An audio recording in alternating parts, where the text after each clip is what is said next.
But जहाँ तक professional army का सवाल है, मैं खुद United Nations peace keeping force में रहा हूँ। I was a team leader. मेरे अंडर में पाकिस्तान आर्मी के ऑफिसर्स थे, तो मैंने उनको देखा है। प्रोफेशनली देर ओके, उनकी ट्रेनिंग भी ठीक है। मैंने जवानों के साथ में इंटरेक्ट किया, ऑफिसर्स के साथ में इंटरेक्ट किया हुआ पाकिस्तान आर्मी के। I did not find them to be on a weak wicket. If they are led well, I am sure they will turn out to be excellent soldiers. Asim Munir, Hindi में असीम, तो असीम की कोई सीमा नहीं होती। तो इन श्रीमान जी की मूर्खता की कोई सीमा नहीं है। मान लो 2 गिर गए साहब, या 3 गिर गए था, या 5 गिर गए, जैसा वो बोल रहे हैं, तो पाकिस्तान आर्मी इज कन्विंस, उनको पता है कि 5 जो है हमने टारगेट किए थे, इस तरीके से किए थे, सक्सेसफुल हुआ। अभी they are not sure. If they were so sure, they would make everything very clear. हमने 5 गिराए, कौन से 5 गिराए, ये इंटरेक्शन हुआ था, यहाँ पर इसको टारगेट किया था, इस तरीके से किया था, ये गिरा है, तो समझ में आती बात। अब उनको पता नहीं है ना ये बात, हवा में चल रहा है सब कुछ। तो हम क्यों उनको मौका दें कि हम बता दें कि तुमने वो जो किया तो सही था। ऑपरेशन सिंदूर को 100 दिन से अधिक पूरे हो चुके हैं, और इसलिए यह चर्चा करना आवश्यक है कि हमने क्या खोया और क्या पाया। नमस्ते, बृहस्पति सूत्र में आपका स्वागत है। मेरा नाम मयंक है, और इस चर्चा के लिए मेरे साथ जुड़े हैं ब्रिगेडियर सुयश शर्मा। ब्रिगेडियर सुयश शर्मा इंडियन आर्मी से रिटायर्ड हैं। उन्होंने 30 वर्षों से ज़्यादा सेवा अपनी देश को और इंडियन आर्मी को प्रदान की है। इस दौरान उन्हें विशिष्ट सेवा मेडल उनकी सेवाओं के लिए प्रदान किया गया, और उन्होंने वेस्ट अफ्रीका में आइवरी कोस्ट में एक United Nations peace keeping mission का कंटिंजेंट भी लीड किया, जिसमें ना सिर्फ उनके कंटिंजेंट में इंडियन आर्मी के सोल्जर्स थे, बट साथ ही साथ पाकिस्तानी आर्मी के सोल्जर्स भी थे।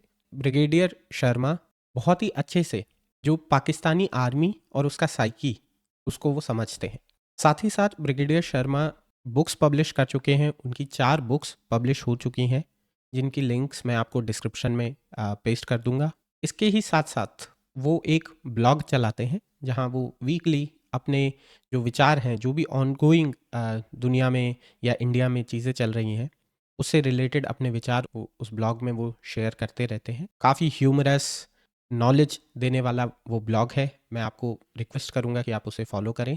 सेंस इन दी नॉनसेंस ये ब्लॉग का नाम है। उसकी भी लिंक मैं आपको डिस्क्रिप्शन में पेस्ट कर दूंगा। चर्चा शुरू करने से पहले एक बहुत छोटा सा डिस्क्लेमर ये दूंगा कि जिस भी सॉफ्टवेयर को यूज़ करके मैंने इस कॉल को रिकॉर्ड किया था, क्योंकि वो मुझे सिर्फ और सिर्फ एक प्रेजेंटर, एक स्पीकर का व्यू दे रहा था, तो एक बहुत ही अजीब सी रिकॉर्डिंग मेरे पास आई, और मैंने कोशिश की है कि उसकी एडिटिंग कुछ इस तरह से करूं कि आपको कम से कम डिस्ट्रैक्शन हो वीडियो वाइज। पर अगर वीडियो काफ़ी डिस्ट्रैक्टिंग लग रहा है, तो मैं आपको इनकरेज करूंगा कि आप इसको एक ऑडियो जैसे सुने, पर सुने ज़रूर, क्योंकि यह चर्चा मेरे लिए तो बहुत कुछ नया लेकर आई थी, और होपफुली अगर आप भी इसे सुनेंगे, आप भी इससे कुछ सीख समझ पाएंगे। क्योंकि मैं इसको थोड़ा सा क्रोनोलॉजिकल ऑर्डर में डिस्कस करना चाहता हूँ। सो जो मुझे सबसे पहला ट्रिगरिंग इवेंट लगा, वो मुझे लगा जो अब फील्ड मार्शल आसिम मुनीर है और the then general Asim Munir, उनकी स्पीच, जहाँ पर वो इंडिया और पाकिस्तान के बारे में ये कमेंट्री देते हैं कि ये दो एक टोटली डिफरेंट सिविलाइजेशंस हैं, इनमें कोई मैच ही नहीं है। एंड देन उसके बाद जो पहलगाम का अटैक होता है, और आपने अपने ब्लॉग में भी इसके बारे में बात की थी, तो आप इसे किस तरह से देखते हैं? Like, do you view this attack कि ये हमारी तरफ से कोई इंटेलिजेंस का फेलियर है, या आपको ये भी लगता है कि ये एक ऐसा डॉक्ट्रिन है पाकिस्तान का जो वो कभी छोड़ने नहीं वाला है? देखिए मयंक, ऐसा है कि एक तो आसिम मुनीर, हिंदी में असीम, तो असीम की कोई सीमा नहीं होती। तो इन श्रीमान जी की मूर्खता की कोई सीमा नहीं है। That is what must be understood, because he was so stupid, he has risen in the hierarchy. He is today, आज वो फील्ड मार्शल बने हुए हैं, जनरल से चीफ ऑफ आर्मी स्टाफ बने हैं वो। तो ऑब्वियसली उनकी हायरार्की में he is risen, and professionally he must have proved himself. But उनका जो अंडरस्टैंडिंग है, वर्ल्ड व्यू है, वो काफी फ्लॉड है। और जब तक आप अपना understanding, world view, global perception ठीक नहीं करेंगे, तो आप जब देश के सर्विस सर्वा हैं, पाकिस्तान में हम जानते ही हैं कि वो वहाँ की सेना राज करती है। जो पॉलिटिशियंस हैं, जो राजनेता है, वो तो मुखौटा जैसे रहते हैं। तो ऐसी सिचुएशन में ये समझने की जरूरत है कि जब वो इस प्रकार का भाषण देते हैं तो उसके क्या अंजाम हो सकते हैं। तो मुझे नहीं लगता कि वो जब इस प्रकार का भाषण किसी को दे रहे थे तो वो भाषण जो है वो इनएडवर्टेंट नहीं था। It was definitely with an intention. तो वो अपने इरादे पूरी तरह से क्लियर कर रहे थे कि मेरा इरादा इसी प्रकार का है। और चूंकि पाकिस्तान में पिछले करीब 50 सालों से जिहादी मेंटालिटी धीरे धीरे करके इतनी ज्यादा घर कर गई है कि अब वो उनके रगों में है। फौज में तो है ही, वहां की आम जनता में भी आ चुकी है बहुत हद तक। इसी प्रकार वहां पर क्या हो गया है कि वहां पर जब इस प्रकार की भाषा में आप बात करते हैं तो वो they find an audience for it. तो इसीलिए वो इस प्रकार की बातें कर रहे थे। He was also trying to establish himself.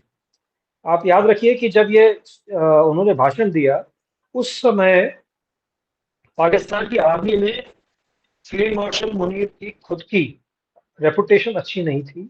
He was highly unpopular. Even in the country he was unpopular because जनता जो है इमरान खान के साथ हो गई थी। तो अपनी जो है उनको अपना बेड़ा भी पार करना था और उस बेड़े को निकालने के लिए सबसे अच्छी बोगी हिंदुस्तान होती है पाकिस्तान में। हमेशा जब भी कभी किसी परेशानी में फंसते हैं तो वो ठीकरा जो है वो भारत के ऊपर छोड़ देते हैं। तो ये इस तरीके से उनका एक निकलने का तरीका था and it work to a charm. आप देखेंगे क्योंकि यदि उन्होंने ये सब नहीं किया होता तो इतना सब नहीं हुआ होता जो आज हम देख रहे हैं। हाँ बोलिए। मैं इस वे में बहुत हैरान था क्योंकि मेरे साथ शायद प्रॉब्लम यह है कि मैं बहुत ज्यादा रैशनली सोचने की ट्राई करता हूँ, बट शायद वो दुनिया में हर तरफ रैशनल एक्टर्स नहीं है। सो मुझे ये हैरानी बहुत हुई कि एक चीफ ऑफ आर्मी स्टाफ इस तरह की बात कह रहा है। उसी देश में कुछ हिंदू भी रहते हैं, कुछ सिख भी रहते हैं, चाहे वो 2% है, 1% है, जो भी उनकी पॉपुलेशन है। उनके माइंडसेट पे ये कितना बड़ा धक्का है। अगर हमारे देश में मुझे नहीं लगता इवन कोई ऑफिसर रैंक का भी इंसान इस तरह की बात कहेगा जिस तरह की बात वो एक चीफ ऑफ आर्मी स्टाफ कह रहा है।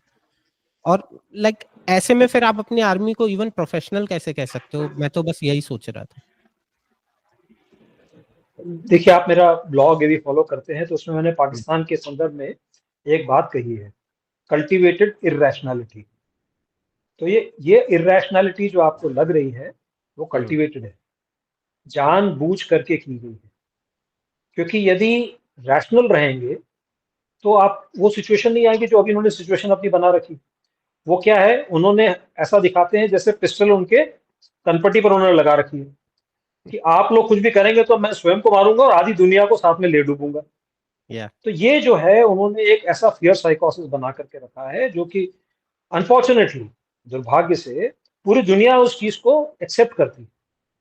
ये सिर्फ भारत है और वो भी पिछले 10-12 सालों से जो ये समझ में आ गई लोगों को कि ये जो इनका न्यूक्लियर ब्लफ है, जो ये तरीके गीदड़ भपकियां देते रहते हैं, we have to call it. यदि हम उस ब्लफ को नहीं कॉल करेंगे तो वो they can get away with 26/11, they can get away with parliament attack, they have been doing, they can get away with Kargil. तो इसलिए जरूरी है कि उनको प्यूनिटिव एक्शन किया जाए। तो जहां तक आपका ये प्रोफेशनल आर्मी का सवाल है, देखिए फौज में जैसे हिंदुस्तान की, भारत की फौज है, भारत की सेना सही मायनों में धर्म समभाव रखती है, धर्म निरपेक्ष नहीं है। धर्म निरपेक्षता और धर्म समभाव में एक फर्क है, क्योंकि समभाव मतलब हम हर धर्म को एक समान देखते हैं। धर्म निरपेक्षता जो है वो टिपिकल कम्युनिस्टिक आइडियोलॉजी है, which did not believe in any religion. We have faith in our religions. तो जैसा कि हम हमेशा देखते हैं कि भारत की सेना में यदि मुसलमान जवान हैं और हिंदू उनका कमांडिंग ऑफिसर है तो हिंदू कमांडिंग ऑफिसर उनके साथ में रोजे रखता है। यदि सिख ट्रूप्स हैं तो वो जो हिंदू कमांडिंग ऑफिसर है तो वो गुरुद्वारा जाएगा, शबद कीर्तन करेगा, और वाइसे वर्सा। यदि हिंदू फौज है और यदि मुसलमान उसका कमांडर है, जैसे जनरल आता हसनैन के आपने देखे होंगे, वीडियो काफी आते रहते हैं, वो गढ़वाल राइफल्स के हैं, उनका जय बद्री विशाल उनका क्राय है। तो वो जब जय बद्री विशाल बोलते हैं तो उनको ऐसा कभी भी नहीं लगता है कि कुछ वो अपने धर्म के आगे। वीर पुरुष का धर्म और प्रोफेशन वो उसकी उसके कार्य पर है, उसके उसकी जो उसका प्रोफेशन है उस पर है। तो ओके। इन चीजों को विश्वास नहीं रखता, which is not true for Pakistan army, क्योंकि Pakistan army over the years has become purely a jihadi army. 1978 में जब से जनरल जिया ने टेक ओवर किया था, उन्होंने धीरे धीरे करके ब्रेन वॉश करके पाकिस्तान की फौज में ये जिहादी मेंटालिटी इतनी स्ट्रांग कर दी है कि अब वो दूसरे तरीके से सोच नहीं सकते। But notwithstanding that, they still can be a professional army, because armies are of all kinds and they can be motivated by all kinds of things. So in their case, it is the religion which motivates them. But being a professional army means you are trained well. So their training has to be good. So their training is all right. I won't say good. The training is all right. Not as good as ours. That is why we managed to give them a thrashing every time we go. Every time they try and actually take a panga with us.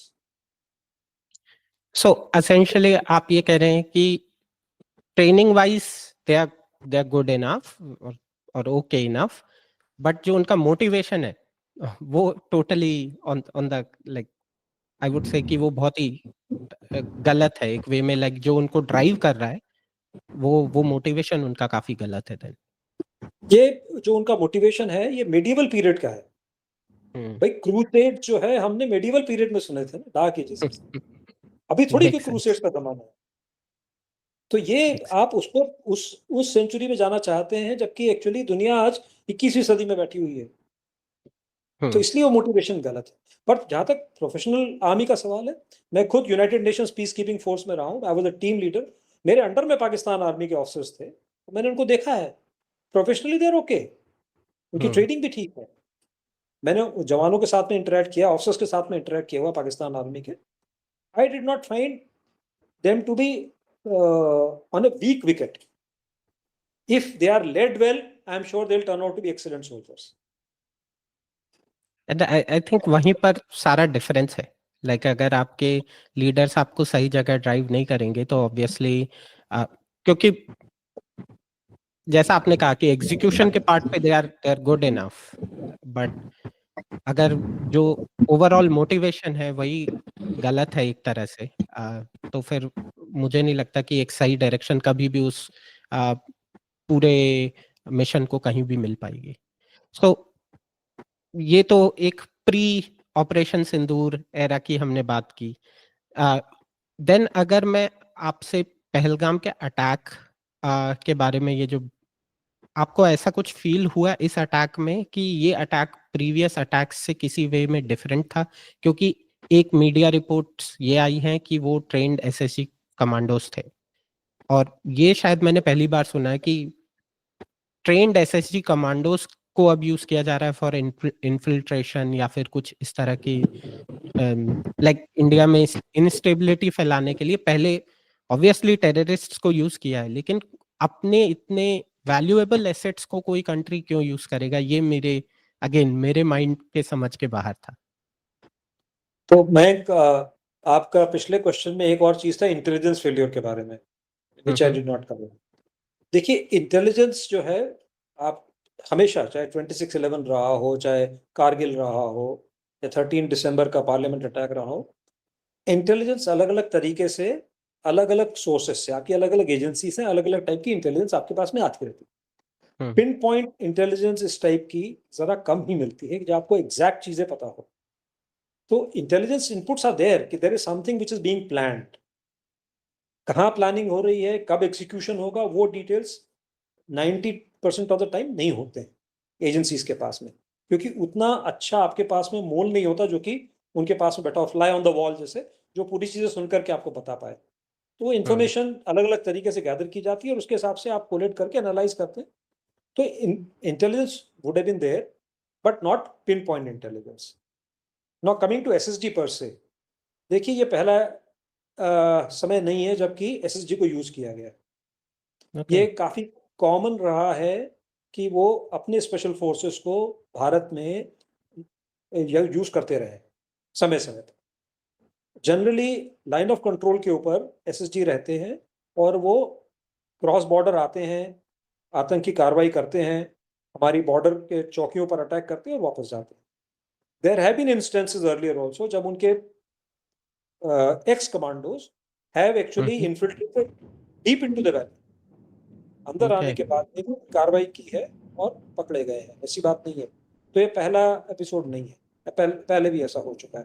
तो don't, because चूंकि ये इनकी national policy है, उनकी army की policy है, declared policy almost, कि वो they are with the terrorist. वो हमने सिंदूर के बाद में भी देखा ना, जब वो सारे उनके जनरल्स वहां पर खड़े हुए थे उनके जनाजे के साथ में। तो इसलिए जब उनकी डिक्लेयर्ड पॉलिसी है तो उनके लिए, since it's a policy, so where is the harm in actually employing these people, they employ them. और ये अफगानिस्तान में भी किया है उन्होंने, तो इसलिए वो कोई खास बात नहीं है उनके लिए। बिकॉज लाइक अगेन मैं इसे ऐसे सोचता हूँ कि जैसे मान लीजिए अगर हमें ये ऐसा, हम हमेशा ऐसे सोचेंगे कि हमारे जो कमांडोज हैं वो इतने वैल्यूएबल एसेट्स हैं कि उनको हम इस तरह के मिशन के लिए नहीं भेज सकते। और स्पेशली इस तरह के मिशन में मुझे पर्सनली ऐसा लगा कि like all you are gaining is कि आप जाके सिविलियंस को मार रहे हैं and then okay general psyche को टेरराइज करने की ट्राई कर रहे हैं, लेकिन बियॉन्ड दैट ऐसा कुछ नहीं है कि आप कोई मिलिट्री एसेट्स पर कब्जा कर रहे हैं या आप कोई ऐसा टेक्निकल सुपीरियरिटी साबित कर रहे हैं व्हेन इट कम्स टू से मिलिट्री एंगेजमेंट और समथिंग। तो अब मैं इसको समझिए आप, इसको वही जब आपने फील्ड मार्शल मुनीर के साथ में इसको कोरिलेट किया था, जब उसका इरादा उस समय से यही था कि यहाँ पर कुछ ऐसी ट्रबल क्रिएट की जाए जिससे भारत पाकिस्तान के बीच में युद्ध वाली स्थिति हो, जिसका कि वो फायदा उठा सके और अमेरिका के नजदीक जा सके। तो वो उसने जो गेम प्लान किया था इनिशिएट, वो गेम प्लान पूरा क्रिएट आप दिख रहे हैं, उसकी वस्तु वो बना चुका है। वो ये अलग बात है कि शॉर्ट टर्म गेम्स, ये सब शॉर्ट टर्म गेम्स होते हैं। आप लॉन्ग टर्म स्ट्रेटेजिक व्यू देखेंगे over a period of 10 years, 15 years, 50 years, तो ये सब बचकानी और बेवकूफ़ी वाली हरकतें। पर शॉर्ट टर्म देखेंगे तो नेचुरली आपको दिखेगा ना, मुनीर साहब ट्रंप साहब के साथ में व्हाइट हाउस में डिनर कर रहे हैं, दूसरी बार उनको बुलाया गया है। तो अभी तो उनको लगेगा ना कि भाई देखो मेरी जो स्ट्रेटजी थी वो सक्सेसफुल हो गई। और एक और फील्ड मार्शल मिल गया है पाकिस्तान को, लाइक वहां फील्ड मार्शल का तमगा हलवे चने जैसे बांट रहे हैं ये लोग, लाइक इट्स मेरे लिए तो बहुत हैरानी वाली बात थी कि लाइक कुछ ऐसा नहीं किया है, लाइक कुछ भी ऐसा डिसाइसिव नहीं बोल सकते कि वो कि हमने कुछ। और अगर एक बार को मैं पाकिस्तान के सारे क्लेम्स को एक्सेप्ट कर लूं तो मुझे लगता है एक बार को एयर चीफ मार्शल को शायद प्रमोशन मिलना चाहिए था। देन फील्ड मार्शल कहाँ से, उनके आर्मी के चीफ को कैसे ये एक फील्ड मार्शल का तमगा मिल गया, मुझे बिल्कुल समझ नहीं आया। तो इन ऑल ऑनेस्टी वो देश मेरी समझ से बहुत परे है, लाइक मैं नहीं समझ पाता हूँ कि वहाँ कैसे चीजें काम करती हैं, क्योंकि मैं कुछ इस तरह का इंडिया में होता हुआ नहीं इमेजिन कर पाता कि इतना, हाँ हमारे अपने प्रॉब्लम्स हैं बट ये एक अलग लेवल की रैशनैलिटी है जिससे मैं समझ ही नहीं पाता हूँ। बट हाँ, यही तो बुनियादी फर्क है भारत और पाकिस्तान में। हमारे इंसेप्शन में, हमारी जो जन्म हुआ उसमें भी फर्क है। तो चूंकि अंतर वहां से है तो इसलिए वो तो होगा ही। तो पॉलिटी में फर्क है, जनता में फर्क है, हमारी गवर्नेंस में फर्क है। और फौज का जहां तक सवाल है, वहां फौज सर्वे सर्वा है। तो फौज सर्वे सर्वा है मतलब उनकी सेना, थल सेना सर्वे सर्वा है। वायु और जो नौसेना है वो उनकी सबसर्विएंट है, उनके बराबर आती नहीं है। तो इसलिए उनको तो प्रमोशन मिलने का सवाल ही नहीं है। ये मुनीर का आइडिया था, मुनीर ने इंप्लीमेंट किया, मुनीर ने एग्जीक्यूट किया, तो मुनीर को उसका फायदा मिलेगा। लड़ाई का सवाल है भाई, it's all a matter of perception. तो परसेप्शन की जो बैटल थी उसमें पाकिस्तान ने अपनी जनता को तो कम से कम ये घुट्टी पिलाई दी ना कि हम तो जीत गए। और आज से नहीं, वो सन 47 से हर बार यही करते रहे हैं कि लड़ाई तो हम ही जीते हैं। भले बांग्लादेश बन गया हो पर लड़ाई तो हम ही जीते हैं। भले कारगिल से हमको दुम दबा के भागनी पड़ी हो तो लड़ाई तो हम ही जीते हैं। तो ये अब आई गेस यही मेरा नेक्स्ट क्वेश्चन है जो मैं ऑपरेशन सिंदूर के बारे में भी पूछना चाह रहा हूँ, और ये बोथ पर्सपेक्टिव से, इंडिया के भी पर्सपेक्टिव से और पाकिस्तान के भी पर्सपेक्टिव से। लाइक मेरी समझ ये है, जैसे कारगिल का इवेंट हुआ, मुझे ऐसा लगा कि हो सकता है वो टेक्टिकली एक बहुत अच्छा प्लान था पाकिस्तान के तरफ से, बट ऑन जैसा आपने कहा कि 10-20 इयर्स के टाइम फ्रेम में देखें तो अल्टीमेटली क्या है, आपको सिर्फ जलालत के अलावा कुछ नहीं मिल रहा है। आपको ये मिल रहा है कि आपने अपने खुद के सोल्जर्स को एक्सेप्ट नहीं किया, उनकी बॉडीज को एक्सेप्ट नहीं किया। लेकिन ठीक है, उस टाइम पर सरप्राइज एलिमेंट के हिसाब से शायद वो एक अच्छी स्ट्रैटेजी थी जो उन्होंने ट्राई की। ऐसे ही मुझे यहाँ पर भी लगता है कि ऑपरेशन सिंदूर में अगर मैं इन क्लेम्स को मान भी लूं पाकिस्तान के कि हमने प्लेन्स गिरा दिए इंडिया के, तो अगेन मेरा यहाँ पर बिलीफ ये है कि एक वॉर जैसी सिचुएशन में कुछ तो लॉसेस दोनों साइड से होंगे ही होंगे, और आपके रनवेज पे खड्डे हो गए हैं, आपका एयर डिफेंस सिस्टम पूरी तरह से फेल हो गया है, आपको इन चीजों की कोई चिंता ही नहीं है, और आप अपनी जो जनता है, जैसा आपने कहा कि उसको ये घुट्टी पिला दी है कि भाई हमने प्लेन गिरा दिए, हमने रफाल गिरा दिया, हम जीत गए। आप लाइक अगर आपको एक मिलिट्री माइंड के हिसाब से ये सोचना हो कि ये टेक्टिकली स्ट्रैटेजिकली दोनों साइड से, आप क्या बोलेंगे कि ऑपरेशन सिंदूर में दोनों साइड ने कैसा परफॉर्म किया है? देखिए, जब ये पहलगाम का अटैक हुआ तो ऐसा तो था नहीं कि पाकिस्तान को पता नहीं था कि भारत जो है उनके ऊपर काउंटर अटैक करेगा। भाई, पहले उरी में सर्जिकल स्ट्राइक्स करी, फिर बालाकोट में एयर स्ट्राइक करी, तो उन्हें पक्का पता था कि कुछ ना कुछ तो होना है। हम पहलगाम में इतने 26 लोगों को मार देंगे तो भारत चुप तो रहने वाला नहीं है। और ये हमारे प्रधानमंत्री ने खुद क्लियर भी कर दिया था सभा में, जनसभा में, सबके सामने, कि हम इनको करारा जवाब देंगे इस बात का। तो पूरी तरह से वो तैयार थे, ऐसा नहीं था कि वो तैयार नहीं थे। तो जब ऐसी तैयारी हो तो ऐसे में बहुत इंपॉर्टेंट चीज जो अगेन मैंने ब्लॉग में लिखी थी, ये पहलगाम वाला जो पहला ब्लॉग था उसी के साथ लिखा था मैंने, कि जो हमारे सामने एक दुविधा है, प्रधानमंत्री के सामने और हमारे देश के सामने दुविधा थी, कि हम उनको पनिशमेंट तो देना चाहते थे, पर हम नहीं चाहते थे कि ये पूरी तरह से युद्ध ऐसा हो जाए कि हम रशिया, यूक्रेन या इजराइल, हमस जैसे फंस जाएं कि 8-10 साल, महीने तक लड़ते रहें कंटिन्यू, क्योंकि उसका हमारी अर्थव्यवस्था पे बहुत बुरा असर पड़ता। हम जो डेवलप हो रहे हैं, वो डेवलपिंग इकोनॉमी जो हमारी है, उसमें सब पूरा असर पड़ता उसका।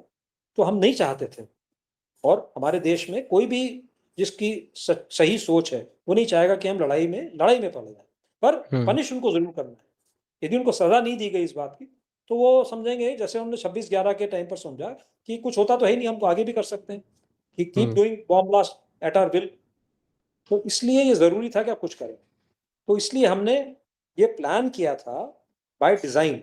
And while I am a veteran, I do not know, I obviously do not know what exactly was the strategy. I can only visualize कि what would have happened. कि exactly ये कि यही बातचीत हमारे जनरल्स ने, रक्षा मंत्री और प्रधानमंत्री और सबको, जो कैबिनेट कमेटी ऑन सिक्योरिटी में इस प्रकार की बातचीत हुई होगी कि हमें पनिशमेंट करना, हम क्या क्या मीन से उनको पनिश कर सकते हैं। तो जब हमने डिसाइड किया कि भाई हम उनको स्टैंड ऑफ वेपन से, जिसमें कि हम उनकी एयर स्पेस को वायलेट करे बगैर हमारे देश की सीमा से उनके ऊपर प्रिसिजन गाइडेड म्यूनिशन से उन्हीं एरियाज को टारगेट करेंगे जहां से कि टेररिस्ट आए थे। तो इसीलिए जो हमारा पहला स्टेटमेंट अपना 7 तारीख को जब ये हुआ, तो उसके जब 10 बजे, अगले दिन सुबह 10 बजे जब स्टेटमेंट आया, तो यही था कि हमारी लड़ाई पाकिस्तान से नहीं है, हमारी लड़ाई सिर्फ पाकिस्तान के दहशतगर्दों से है। हमने सिर्फ उनके हेडक्वार्टर्स को टारगेट किया है, क्योंकि पिछली बार उनके कैंप्स को मारा था, इस बार हमने उनके टारगेट्स को मारा है। बहावलपुर, मुरिदके में जाके उनके टारगेट्स को मारा है। तो जो उनके एक्चुअल हेडक्वार्टर्स थे उनको टारगेट किया, उनको नेस्तनाबूद किया, यही हुआ। पाकिस्तान का कहना है कि उसी रात उन्होंने जो है हमारे 5 रफाल गिरा दिए। अब ये चीज समझने वाली है भाई, जैसा आपने कहा और जैसा सभी कहते हैं, युद्ध है, युद्ध में हानि लाभ तो चलेगा ही सही, पर जरूरत इस बात की है, जैसा हमारे सीडीएस ने भी कहा, कि हम उससे सही लेसन ले सकें और उसको करेक्ट कर सकें। पर जहां तक कितने रफाल गिरा है, अब दैट इज इमटीरियल। 5 गिरे, 1 गिरा, 2 गिरे, क्योंकि ये हमारा अपना परसेप्शन है, हम किस तरीके से उसको हैंडल करते हैं। दूसरी चीज ये है कि ये चीज अगेन हमारे एयर चीफ मार्शल ने ही बोला है कि यदि हमारा एक भी जहाज गिरा है तो आपने उसके रैकेज कहीं दिखाया है? आज की दुनिया में कोई सी भी चीज सैटेलाइट से छुपती ही नहीं है, आप कितनी कोशिश कर लीजिए। तो ये तो सबके सामने पाकिस्तान की फौज कह रही है कि उन्होंने 5 जहाज गिरा दिए। 5 छोड़ एक भी जहाज का कहीं भी रैकेज यदि कहीं भी मिला हो, क्योंकि उन्होंने फेक न्यूज तो बहुत सारी डाली, हमने यहाँ गिरा दिया, वहां गिरा दिया, महिला पायलट कैप्चर कर ली, सब दुनिया भर के फेक न्यूज आपने भी देखी होगी, पर एक्चुअल रैकेज कहीं नहीं मिला। इसका मतलब ये है। और दूसरा, हमारे जो एयर मार्शल भारती ने कहा था कि हमारे सारे पायलट घर पर सुरक्षित हैं। तो इसका मतलब मान लो यदि कुछ क्रैश हुआ भी सही, तो पायलट कोई भी हताहत नहीं हुआ। तो हम जो कॉमन सेंस ये बोलती है कि जहाज को लगा होगा, अब वो चाहे पाकिस्तान की कारण हुआ हो या हमारे ही कुछ जहाज माल फंक्शन किए हो या किसी भी कारण से, तो वो वापस हवाई पट्टी पर आए होंगे, डैमेज हुए होंगे और pilot has safely come out. क्योंकि यदि जरा सा भी क्रैश होता तो आप कहीं पर भी देखते हैं, ऐसा हो ही नहीं सकता कि उसको पकड़ा नहीं जाता। और पाकिस्तान और चाइना और अमेरिका और सभी लोग जो हैं इंटरेस्टेड हैं इसमें, तो सभी उसको फॉलो करते रहते कि कौन सा जहाज गिरा है। तो किसी ने, चाइना ने भी कहीं से भी प्रूव नहीं किया, उसके इतने सैटेलाइट्स घूम रहे हैं कि ये वाला गिरा है, आपका ये जहाज है। तो इसलिए ये जो उनकी बात है कि मैंने 5 जहाज गिरा दिए, वो कोई हजम नहीं होती है। हो सकता है कि वो जहाज में माल फंक्शन। हाँ, ये एक पॉसिबिलिटी ऑलवेज है और इस पे भी थोड़ी सी बात करेंगे आगे। बट जब आपने ये सब डिस्क्राइब किया पिक्चर, तो मुझे वो एसेंशियली 2 या 3 वीडियोस याद आ गए। 2 वीडियोस पाकिस्तान से मैंने देखे थे। एक वो रात के समय शायद कोई तो मिसाइल हिट की थी, लाइक सुपरसोनिक स्पीड पे एक कुछ हिट होता है, बहुत बड़ा ब्लास्ट होता है, लोग मोटरसाइकिलों में हैं और वीडियो शूट कर रहे हैं। देन एक वीडियो मैंने देखा था सुबह सुबह का, उनका कोई तो शायद वो शाहबाज एयरपोर्ट था या कौन सा एयरपोर्ट, वहां से पूरा बिल्कुल धुएं धुएं में दिख रहा है वो। और फिर एक तीसरा वीडियो मुझे याद आता है, इंडिया में था कि वो उनके ड्रोन्स आ रहे हैं, देन हमारा एयर डिफेंस सिस्टम उसको सबको टैकल कर रहा है। पहले जो कुछ बच्चे थे वो वीडियो बना रहे थे, थोड़ा देर पैनिक में थे कि अरे ये क्या है, ये क्या है। देन जैसे उन्होंने देखा कि अरे भाई ये तो सब बढ़िया से टैकल हो रहा है, तो वो इतने खुश थे। तो मुझे लिटरली ऐसा लगा कि एक तरफ एक साइड से रेगुलरली ऐसे वीडियोस आ रहे हैं कि यहाँ कुछ हो गया, वहां कुछ हो गया, यहाँ से आग, यहाँ आग लगी हुई है। दूसरा साइड लाइक देख रहा है और अपने एयर डिफेंस सिस्टम को पहली बार लोग कह रहे हैं कि अच्छा चलो सही जगह पैसा यूज होता है। तो मुझे सच में जब आपने ये सारा डिस्क्रिप्शन दे रहे थे तो मुझे ये 2 चीजें याद आ गई। और मैं यही सोच रहा था कि जैसा आपने कहा, स्पेशली इंडिया में कोई भी चीज छुपाना इतना लाइक करीब करीब इम्पॉसिबल है। अगर कहीं कोई रैकेज है तो उसका वीडियो बनेगा, उसका वीडियो वायरल हो जाएगा और उसके वीडियो में आपको इस तरह से इतने क्वेश्चंस नहीं करने पड़ेंगे कि अरे ये क्या है, कहाँ से आया है। लाइक मुझे लगता है एक बार को चाइना में, पाकिस्तान में आप चीजों को हो सकता है सेंसर कर पाए। इंडिया में मुझे बिल्कुल नहीं लगता। यहाँ हर इंसान अपने आप में एक जर्नलिस्ट बन के घूम रहा होता है फोन लेकर। तो जेन्युइनली लाइक मुझे ये नहीं लगता, जैसा आपने खुद कहा कि हो सकता है कुछ माल फंक्शंस हुए हैं, कुछ हुआ हो, बट ये एक पॉसिबिलिटी टू बी ऑनेस्ट मैंने नहीं सोची थी कि what if even mall functions के बाद भी प्लेन सुरक्षित लौट आए, क्योंकि रैकेज तो जेन्युइनली कहीं पर भी नहीं मिले। एक चीज जिसमें मैं काफी इंटरेस्टेड था वो था कि जब इस बार एटलीस्ट एयरफोर्स और आर्मी, इनका तो प्रॉपर एक कोऑर्डिनेशन रहा ही है, और शायद नेवल साइड से भी ये सारी न्यूज़ बहुत सुनने में आई कि उन लोगों ने भी एक ब्लॉकेड करने के लिए उनके तरफ से हमेशा से एक रेडीनेस थी। तो मैं आपसे यही समझना चाहूंगा कि जो ये ट्राई सर्विसेज की का कोऑर्डिनेशन है ओवर द इयर्स, आप इसको कैसे देखते हैं? इसमें किस तरह के इम्प्रूवमेंट्स हुए हैं और किस तरह के इम्प्रूवमेंट्स किए जा सकते हैं? आपने क्या कोई ऐसी एक्सरसाइजेस की थी जिसमें आप ट्राई सर्विसेज में से नेवी के साथ या एयरफोर्स के साथ किसी वेज में आप डायरेक्टली कोऑर्डिनेट कर रहे हो? अगर आपके कुछ एक्सपीरियंसेस हो तो वो आप शेयर कर सकते हैं। तो देखो मैं कैसा है कि एक तो ट्राई सर्विसेज जॉइंटनेस और कोऑर्डिनेशन हमेशा रहा है। आप देखिए सन 71 में भी एयरफोर्स, नेवी, आर्मी तीनों ने मिलकर के ही बांग्लादेश को क्रिएट करने में मदद करी थी। एक अकेला चना कभी भाड़ नहीं फूंक सकता है। तो इसलिए हमारे यहाँ कारगिल के समय भी आपने देखा होगा कि वाइल आर्मी जमीन पर थी, एयरफोर्स जो है उसको एरियली टारगेट कर रही थी। तो ऐसा कभी नहीं होता है कि जब आप इंडिविजुअली, पर हाँ ओवर द इयर्स ये जो जॉइंटनेस है, अब धीरे धीरे जैसे एक सीडीएस का अपॉइंटमेंट क्रिएट कर दिया है, एक सिंगल पॉइंट बन जाए। ऑल्दो अभी भी थोड़ा सा फ्लक्स है उसमें, किस प्रकार की रिस्पॉन्सिबिलिटीज हैं, किस प्रकार की उनके पास में व्हाट डू कॉल पावर्स हैं, तो वो थोड़ा सा फ्लक्स वाली सिचुएशन है which will eventually come about. क्योंकि जैसे अमेरिका में भी आप कहते हैं कि पूरी तरह से जॉइंटनेस है, तो गोल्ड वाटर्स निकोलस एक बहुत ही फेमस उनका एक्ट हुआ था जो पार्लियामेंट ने उनके पास किया था, और वो फिर उसके तौर पर उन्होंने जो है ये थिएटर कमांड्स वगैरह क्रिएट किए थे। तो हमारी अभी कोशिश चल रही है थिएटर कमांड बनाने की, पर एक बहुत ज़्यादा इंपॉर्टेंट चीज़ क्या है कि इस थिएटर कमांड को भी थोड़ा समझने की ज़रूरत है। हमारे क्लासिकल थिएटर कमांड हम इसलिए नहीं कर सकते हैं, आप जानते हैं कि हमारी उत्तरी सीमा जो है पहाड़ी है, वहाँ नौसेना का कोई काम नहीं है। तो इसलिए आप वायुसेना और थल सेना का जॉइंट कमांड बनाने का मतलब बनता है। सिमिलरली ईस्ट में आप जाएंगे तो वहां भी यही सिचुएशन, पर आप साउथ में जाएंगे, वेस्ट में जाएंगे तो वहां पर तीनों सेनाएं मिलकर के काम करेंगी। तो थिएटराइज जो है, क्लासिकल थिएटराइजेशन जैसा आप सोचते हैं वैसा नहीं हो सकता है, पर हम उसको अपने तरीके से अडॉप्ट कर सकते हैं। वो हमारे यहाँ किया जा रहा है, तरीके से धीरे धीरे इवॉल्व हो रहे हैं उसकी तरफ।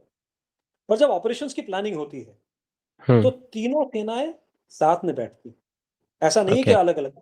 हाँ, एक जब ब्रॉड आउटलाइन समझ में आ जाती है, फिर तीनों सेनाएं अपना अपना प्लान बनाती हैं। जो सेना की जो उनकी ऑपरेशन ब्रांच होती है अपना अपना प्लान बनाते हैं, फिर बैठ करके उसको डिस्कस करते हैं कि हम इस तरीके से करने वाले हैं, और उसमें यदि आपको कुछ परेशानी है तो आप बताइए। क्योंकि ऐसा नहीं होता ना कि आप आइसोलेशन में करेंगे और उनको बोलो नाउ यू फॉलो, वो नहीं होता सिस्टम। क्योंकि हमारे कुछ एक्शन से उनको कुछ नुकसान हो सकता है, उनके कुछ एक्शन से हमारे को नुकसान हो सकता है।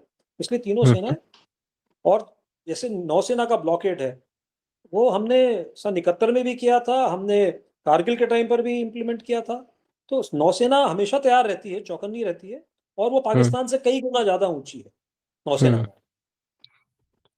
थल सेना और वायुसेना तकरीबन बराबर बराबर है, क्योंकि हमारे पास में एक उत्तर में भी एक एडवर्सरी है, तो इसलिए उसको भी संभालना पड़ता है। तो इसलिए यहाँ पर आप नंबर्स की गिनती करेंगे तो भारत और पाकिस्तान के तकरीबन बराबर बराबर हो जाते हैं प्लेटफॉर्म्स के हिसाब से। पर ये सिर्फ प्लेटफॉर्म्स है, जो जज्बा है वो naturally we have an edge over them. क्योंकि जैसा वो क्रिकेट में भी देखते हैं ना, जब पाकिस्तान से खेलते हैं तो हमको पीटते हैं क्योंकि हमारी आदत होगी पीटने, तो इसलिए यहाँ भी वो डालते हैं। तो इसमें एक चीज, अगर हो सकता है ये थोड़ा सा कंट्रोवर्शियल एस्पेक्ट हो, बट मैं इसमें इंटरेस्टेड हूँ और ऑपरेशन सिंदूर से थोड़ा सा हटके है। बट जो ये सीडीएस की पोस्ट का क्रिएशन हुआ है, इसमें हमेशा से ये वाला एक इशू रहा है, लाइक फर्स्ट अमंग इक्वल्स, कि या फिर वो एक स्टार ऊपर की रैंक होनी चाहिए। ये वाले कॉन्फ्लिक्ट्स हमेशा से रहे हैं। और मैंने कहीं पर ये पढ़ा था कि लाइक लोगों का ये कहना था कि क्यों सीडीएस को ऐसा नहीं किया जा सकता कि उनको एक तरह से ट्राई सर्विसेज को कमांड करने की फुल अथॉरिटी दी जाए।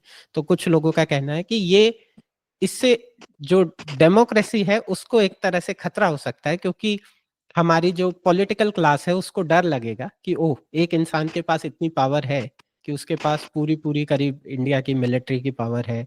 सो इसलिए वो इस तरफ नहीं जा रहे। इस पर आपका क्या लाइक ओपिनियन है, और आपको ऐसा लगता है क्या ये हेल्प करेगा कि एक तरह से एक लीडरशिप हो और उस लीडरशिप के पास करीब करीब सारे पावर्स हों, या आपको लगता है कि नहीं, जो अभी का सेटअप है वही एक आइडियल सेटअप है? देखो, मैं आपके प्रश्न के दो पार्ट हैं। ठीक है, एक पार्ट तो आपने जो इनडायरेक्टली बोला कि कहीं हम तख्ता पलट तो ना कर देंगे फौज। दूसरा पार्ट ये है कि ये फर्स्ट अमंग इक्वल्स, और क्या उसको 4 स्टार 5 स्टार जनरल बनाना चाहिए। अब जहां तक 4 स्टार 5 स्टार जनरल वाला सवाल है, वो देखिए, जो गवर्नेंस है, मतलब जो गवर्नमेंट है और जो सेना है, इनके बीच की बात है। कि आप उसको 5 स्टार जनरल बनाना चाहते हैं या 4 स्टार जनरल बनाना चाहते हैं, जब तक कि आप उसकी पावर्स और रिस्पॉन्सिबिलिटी, जो मैंने पहले बोला था, उसकी पावर्स और रिस्पॉन्सिबिलिटी यदि आपने क्लियरली डेलिनेट करा हुआ है, तो आप उसको 5 स्टार बनाते हैं या 4 स्टार बनाते हैं, उससे मतलब नहीं होता है। तो आप, वो बहुत जरूरी है कि आप उसको क्लियर, उसको मैंडेट दिया जाए सीडीएस को और जो तीनों सेनाओं के प्रमुख हैं, कि किस प्रकार से उन लोगों के बीच की वर्किंग रिलेशनशिप रहेगी और क्या क्या उनके पास में चार्टर रहेगा। तो ये पहला प्रश्न का उत्तर है। दूसरा पार्ट जो है उसका, तख्ता पलट का, ये जो बोगी है तख्ता पलट की, ये जान करके क्रिएट की गई। अभी हमारी स्वतंत्रता को आज कितने 79 साल हो गए, 79वां आज दिवस है, 79 हुए। तो आप सोच लीजिए, आज तक भारतीय सेना ने कभी भी ऐसा कोई मौका दिया है जब आपको ऐसा लगा हो, जबकि उनके पास में मौके तो हजारों थे,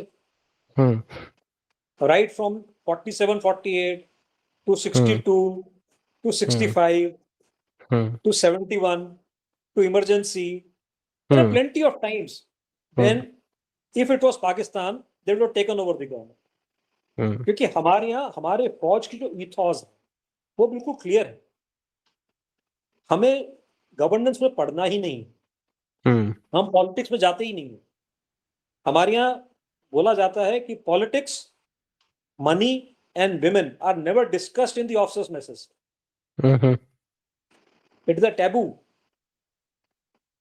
तो इसलिए हमारे यहाँ आपके अपने विचार हो सकते हैं राजनीति के बारे में, वो नेचुरली हम सब थिंकिंग इंडिविजुअल्स हैं, पर राजनीति में पढ़ने की किसी की कोई इच्छा नहीं है। तभी आप देखेंगे एक और चीज, दुनिया में हर एक देश में जो फौजी हैं वो उसके बाद में नेता बनते हैं। अमेरिका में देखिए आप, कितने राष्ट्रपति हैं जो कि पहले फौज में रहे हुए। भारत में आप उंगलियों पर गिन सकते हैं कितने राजनेता बने। एक जनरल वीके सिंह थे, अभी एक राज्यवर्धन सिंह राठौड़ थे, पहले एक राजेश पायलट थे, एक जसवंत सिंह थे। जैसे आप गिनती कर लीजिए कितने लोग बने, और इनमें से भी कोई प्रधानमंत्री, मुख्यमंत्री, ऐसी मुख्यमंत्री जरूर बने थे जनरल खंडूरी उत्तराखंड के। तो इसलिए बहुत कम व्यक्ति आपको ऐसे मिलेंगे, तो इसलिए हमारा राजनीति से कोई लेना देना नहीं है। तो ये बोगी बिल्कुल जबरदस्ती की बनाई हुई, उसको क्रिएट किया जाता है कंट्रोवर्सी को बार बार इस तरीके से कि जिससे कि लोगों को लगे कि हाँ फौज को थोड़ा और दबाया जाए, उनको सेकंड उसमें रखा जाए। I think captain Amarinder Singh भी एक एग्जांपल है। कैप्टन अमरिंदर सिंह। पर वहां पर एक चीज ये है कि वो लोग, मुझे टू बी ऑनेस्ट कभी उनका वो कैरेक्टर लग ही नहीं पाया कि वो किसी वे में या तो आर्मी से इन्फ्लुएंस होके कुछ कर रहे हैं या वो आर्मीज को इन्फ्लुएंस कर रहे हैं। सर मेरा नेक्स्ट क्वेश्चन है अबाउट द आउटकम्स और जो भी परसेप्शन है। सो अब ये सोशल मीडिया के एरा में बहुत कुछ परसेप्शन के बारे में है कि लोगों के सेंटिमेंट्स में आपने क्या फर्क देखा बिफोर एंड आफ्टर ऑपरेशन सिंदूर? जो पहलगाम अटैक से ऑपरेशन सिंदूर के बीच का गैप था, उस दौरान लोगों के बीच में क्या सेंटिमेंट था? ये जो परसेप्शन है कि इंडिया के लॉसेस हुए हैं, राफेल गए हैं, इस पे प्रोबेबली अपोजिशन से भी शोर आएगा, हो सकता है लोगों में भी बाद में कभी शोर आए। इस सारी प्रोसेस पर, इन सारी बातों पर आपकी क्या कमेंट्री है? ईश्वर को और जवानों को मुश्किल के समय पर ही याद किया जाता है। तो जब सिंदूर के पहले जब पहलगाम हुआ तो नेचुरली ईश्वर भी याद आया और फौज भी याद आती। तो और जब भी ऐसी कुछ सिचुएशन आती है तो वो जो एक पेट्रियोटिज्म का जो एक ज्वार उमड़ता है वो टेम्परेरी रहता है, परमानेंट नहीं रहता, पर टेम्परेरी तो हो ही जाता है। वो चाहे कारगिल में हो या अभी ऑपरेशन सिंदूर के टाइम पर, जब भी ऐसी कुछ सिचुएशन होती है तो एकदम से पूरे लोग बागों में एक जज्बा सा हो जाता है। तो वो तो नजर आता है लोगों की बातचीत में, सब वो इट वॉज विजिबल। तो चाहे न्यूज़पेपर्स में देख लीजिए आप, चाहे टीवी तो आप भी देखते ही होंगे सारे चैनल्स, पर कॉमन लोगों से जब इंटरेक्ट करते थे तो वहां भी लोगों के मन में भारतीय सेना के प्रति अपनी आस्था और विश्वास बढ़ जाता है। जिस प्रकार से भारतीय सेना अपना काम करती है अपनी लगन से, अपने आत्मविश्वास के साथ से, तो वो बढ़ जाता है। पर उसी उसमें जब आप देखेंगे कि चाहे जैसे ही एक कुछ सिचुएशंस ठीक हो जाती तो उसके बाद में फौज को भूल जाते हैं। और in fact in the recent past there have been lots of incidents where serving Fauji's have also been targeted by the civilians, by the police forces, which have been very unfortunate. तो आपके माध्यम से मैं ये कहना चाहता हूँ कि भारतीय सेना आप लोगों के साथ है हमेशा, पर ये जरूरी है कि आप लोगों को भी समझना चाहिए हमेशा साथ में है, तो उनको अपना स्थान देना चाहिए। जहां तक लोगों का परसेप्शन का सवाल है कि कितने रफाल गिरा है, अपोजिशन का सवाल है, देखिए हम एक डेमोक्रेसी, तो डेमोक्रेसी में सभी को हक है प्रश्न पूछने का, तो प्रश्न पूछेंगे वो, पर यह समझना चाहिए कि उस प्रश्न को पूछने का सही समय क्या है। तो आप प्रश्न जरूर पूछिए, सही समय क्या है और सही स्थान तक, दोनों चीजें बहुत जरूरी है। तो जब भारत का विरोधी पक्ष जो है, जब मीडिया में जाकर के कितने रफाल गिरा है कि रट लगाने लगता है, तो लगता है दाल में कुछ काला है। क्योंकि उसकी आवश्यकता नहीं है। आपको जेन्युइन डाउट है कि भाई हमारा क्षति हुई है, तो आप जाइए, जाकर के अलग से ब्रीफिंग लीजिए, रिक्वेस्ट मिनिस्ट्री ऑफ डिफेंस कि भैया हमें अलग से ब्रीफिंग चाहिए, हम चाहते हैं इसको इन कैमरा रखा जाए, हम किसी से बात नहीं करेंगे इसके बारे में, पर हम जानना चाहते हैं, हम भारतवासी हैं, जानना चाहते हैं। और फिर भी यदि भारत की सेना या भारत की गवर्नमेंट सोचती है कि अभी इस प्रकार की कुछ भी इंफॉर्मेशन डाइवर्ज करना उनके ऑपरेशंस के लिए ठीक नहीं है, तो हमें उन पर विश्वास करना पड़ेगा। When have they not delivered? यदि आपको ऐसा लगता है कि उन्होंने डिलीवर नहीं किया इतने सालों में, तब आप उनके ऊपर अविश्वास कर सकते हो। अभी ये वो कह रहे हैं, एयर मार्शल भारती सेड ना, इट इज नॉट इंपॉर्टेंट, वो ब्रीफिंग आपने सुनी होगी, कितने गिरा है, हमको ये पूछना है हमने कितने गिरा है। देखिए युद्ध की जो वो सारी प्लानिंग होती है, उसमें एक बहुत बड़ा फैक्टर होता है कि आपके वेपन सिस्टम्स कितने इफेक्टिव हैं दुश्मन की प्लेटफॉर्म्स को गिराने में, उनको निगोशिएट करने में। तो वो चीज यदि हम अभी बता देंगे कि हमारे मान लो 2 गिर गए था या 3 गिर गए था या 5 गिर गए, जैसा वो बोल रहे हैं, तो पाकिस्तान आर्मी इज कन्विंस, उनको पता है कि ये 5 जो है उन्होंने टारगेट किए थे, इस तरीके से किए थे, सक्सेसफुल हुआ। अभी they are not sure. If they were so sure they would make everything very clear. हमने 5 गिराए, कौन से 5 गिराए, ये इंटरेक्शन हुआ था, यहाँ पर इसको टारगेट किया था, इस तरीके से किया था, ये गिरा है, तो समझ में आती बात। अब उनको पता नहीं है ना ये बात, हवा में चल रहा है सब कुछ, तो हम क्यों उनको मौका दें कि हम बता दें कि भाई तुमने वो जो किया तो सही था। Let them be in a state of doubt, because with an adversary you don't want to give it to him. आपको पता है सन 62 के युद्ध का भी अभी हमने डिक्लासिफाई नहीं किया हुआ है, और वो दैट्स अ सेपरेट इशू, पर हम अपनी सामरिक चीजों को डिस्क्लोज नहीं करते हैं, कॉन्फिडेंशियल होती है, सीक्रेट होती है, तो उसको क्यों जनता के सामने डाला जाए। Now this make sense to me, क्योंकि मैं हमेशा से मेरा पर्सपेक्टिव इस तरह का रहा है, और लाइक मेरी कंप्लेंट्स है इंडियन गवर्नमेंट से, बहुत सारी कंप्लेंट्स है, और मेरे ख्याल से हर इंसान को रहती है कि मुझे अभी भी लगता है कि हम उतने ट्रांसपेरेंट नहीं है जितने ट्रांसपेरेंट हम हो सकते हैं। लेकिन जब आपने ये एस्पेक्ट अभी बोला, और टू बी ऑनेस्ट मेरा सिविलियन माइंड कभी से नहीं सोच पाया था कि ये एक एज भी देता है, इस तरह का एज देता है। और जब आप कह रहे हैं कि हाँ ठीक है, जरूरी नहीं कि हर समय ट्रांसपेरेंसी शायद हेल्प करे, तो ये एक केस मुझे ऑब्वियसली मैं ढूंढ पाया हूँ, समझ पाया हूँ कि हाँ इस केस में शायद जो भी किया गया है देन वही ठीक है। क्योंकि मैं इस चीज को लेकर बहुत परेशान था। मेरा ये मानना था, लाइक मैं इसको बहुत ऐसे सोचता हूँ, मैं बहुत कॉर्पोरेट माइंडसेट से चीजों को सोचता हूँ कि जैसे एक शेयर होल्डर है, अगर वो किसी कंपनी में इन्वेस्ट करता है तो देन वो एक ट्रांसपेरेंसी की उम्मीद रखता है। एंड इन जनरल मेरा गवर्नमेंट्स में अविश्वास ज्यादा है, सारी दुनिया की गवर्नमेंट्स में, क्योंकि मुझे बहुत कम ऐसा लगता है कि बहुत ही कम ऐसी गवर्नमेंट्स होंगी जो एक इंडिविजुअल या एक इंसान की बेहतरी कैसे हो ये सोचती होगी। इनका ज्यादातर सबका जो माइंडसेट है वो एक बहुत ही हाई लेवल माइंडसेट रहता है। तो इस कारण से मैं हमेशा इस चीज़ में बिलीव करता था कि नहीं, ट्रांसपेरेंसी होनी चाहिए, अकाउंटेबिलिटी होनी चाहिए। पर शायद यहाँ पर ठीक है, अकाउंटेबिलिटी ठीक है, बट शायद मैं अब ट्रांसपेरेंसी वाले पार्ट पर आपने मुझे ज़रूर कन्विंस कर लिया है कि शायद हमेशा transparency is not the best policy. Mayank, let me tell you, hmm, you've hmm, been in the corporate world, you've seen it. Hmm. Corporates also not transparent. हाँ, वो तो है। Their strategies, they will not let you know. Yeah. Why would they let the competitor know the strategy? Hmm, So nobody is going to be totally transparent. Hmm, That is ruled out. Hmm, Accountability, like you said, is very important. They hmm, must be accountable. But transparency, not in everything. Sorry. And especially when it comes to security matters, no question. हुँ।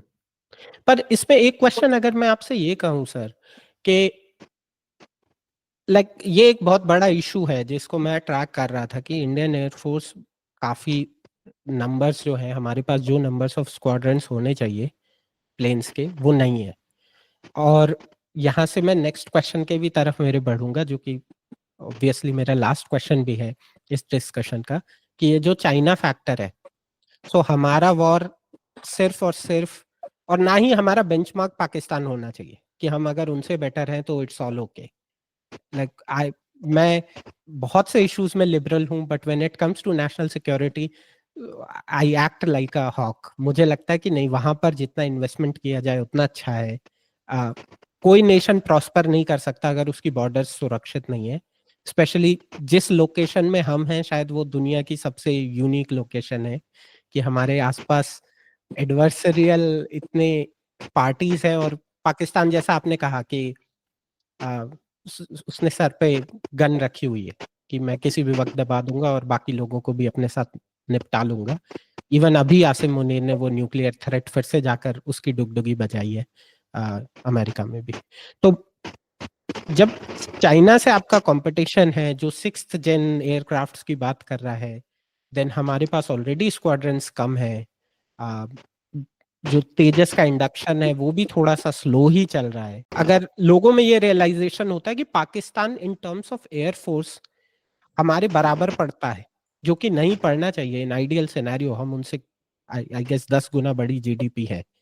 तो क्या आपको ऐसा नहीं लगता कि इस तरह की इंफॉर्मेशन पब्लिक करके पब्लिक परसेप्शन ये बनाई जा सकती है कि नहीं, हमें डिफेंस में और ज्यादा स्पेंड करने की जरूरत है, हमारे बजट का एक और थोड़ा और बड़ा पोर्शन डिफेंस को जाना चाहिए, जो अभी जा रहा है वो सफिशिएंट नहीं है।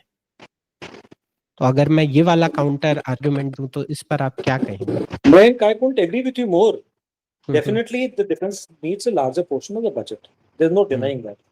But guns versus butter, ये जो एक हमेशा डिस्कशन होता है, डिबेट रहता है हमेशा किसी भी डेवलप्ड नेशन में, तो हमारे देश में हम कहाँ से चले थे और कहाँ पहुंचे हैं।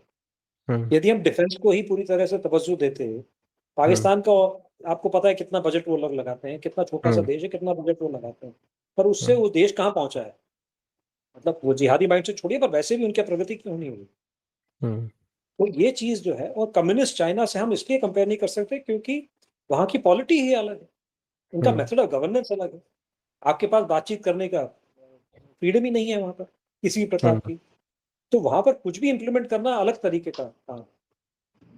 और किसी भी एक, you are comparing apples and oranges जैसे, देश देश अलग है, उनकी वस्तु स्थिति अलग है, उनकी परिस्थितियां अलग है, उनके लोग अलग है, उनका कल्चर अलग है, तो इसलिए वो कंपैरिजन से नॉट पॉसिबल। बट हाँ, इसमें कोई दो मत नहीं है कि हमें और ज्यादा एयरक्राफ्ट चाहिए, हमारी डिफेंस में और ज्यादा पैसे बजट की जरूरत है, पर वो डिसाइड करना गवर्नमेंट का काम है।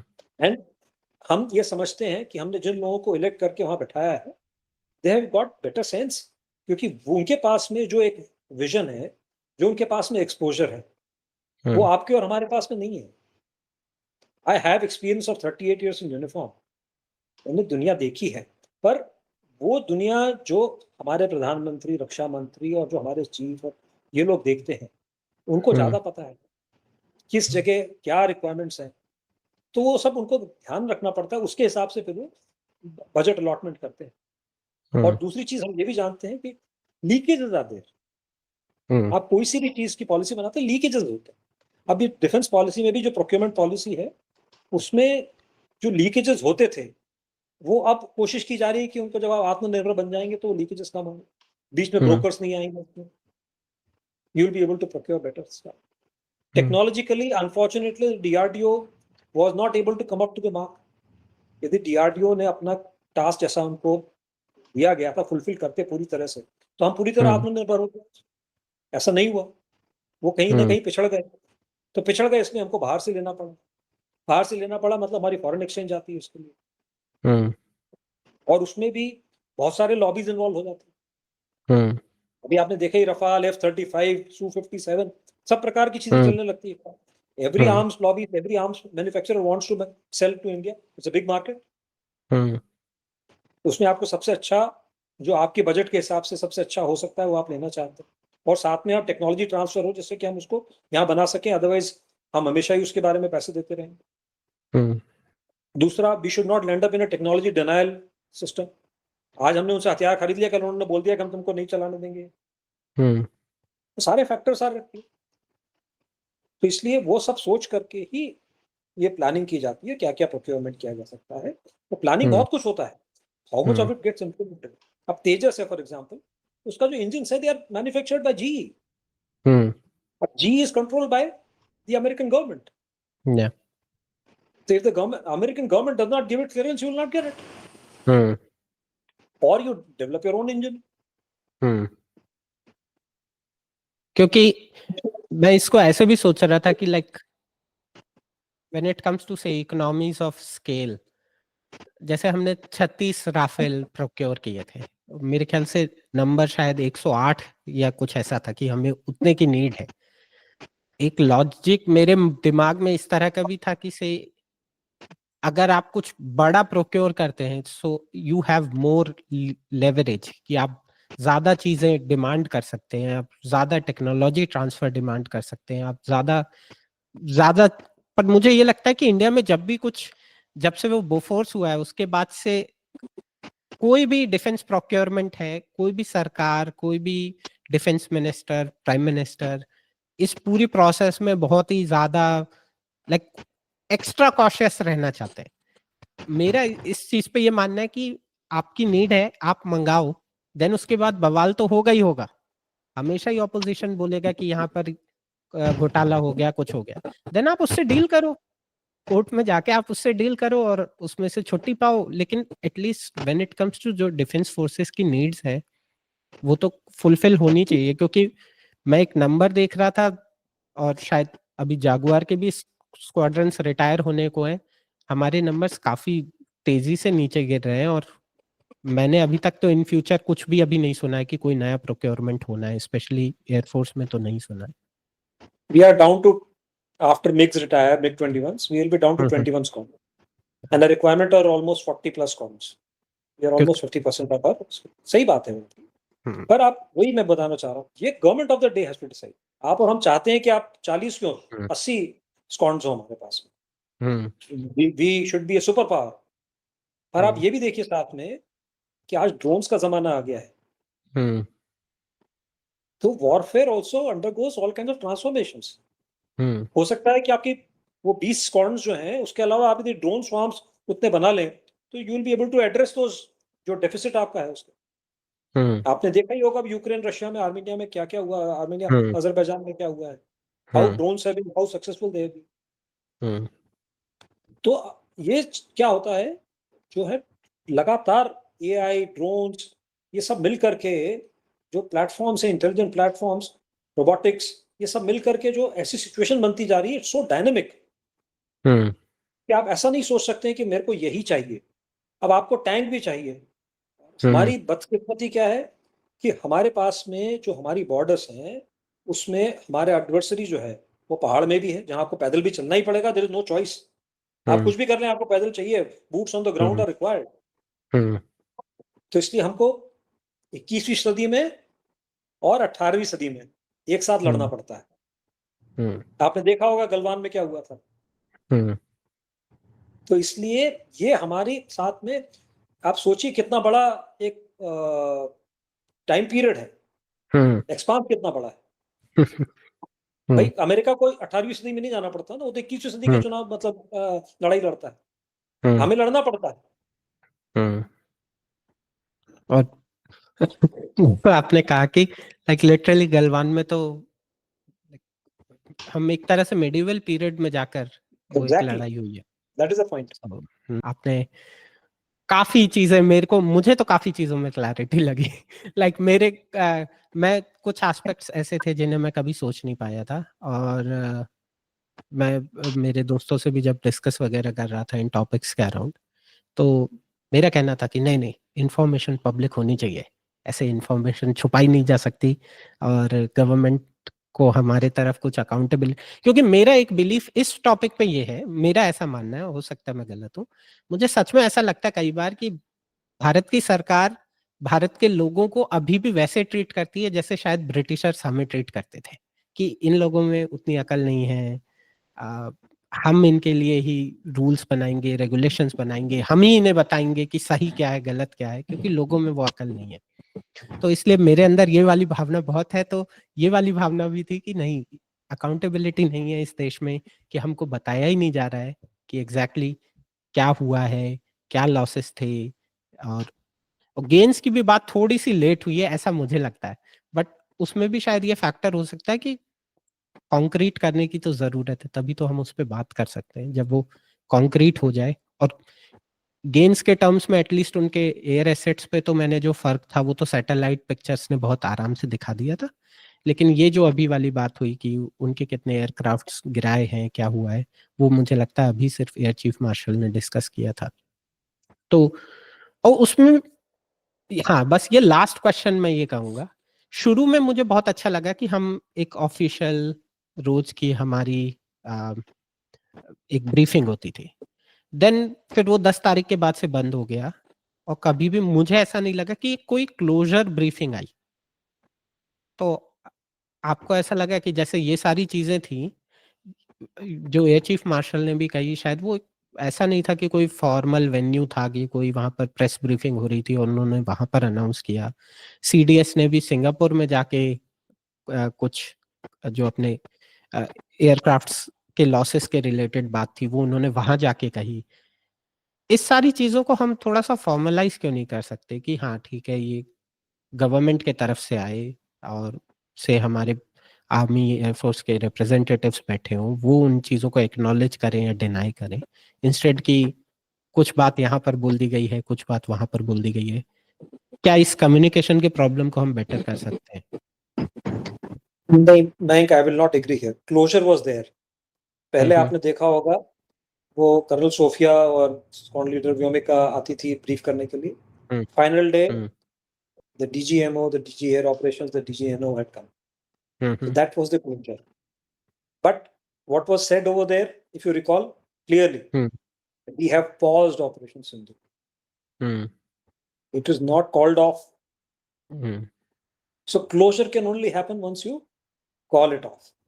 Okay. It is not called off. There is still, we are still in a pause. आपको ध्यान होगा 1965 में जब भारत पाकिस्तान का युद्ध हुआ था, आप यदि पढ़ते रहे हैं, तो पहली लड़ाई जो है कच्छ और भुज में हुई थी, which Pakistan had sent their feelers to check हमारा कैसा रिस्पॉन्स रहेगा उस समय।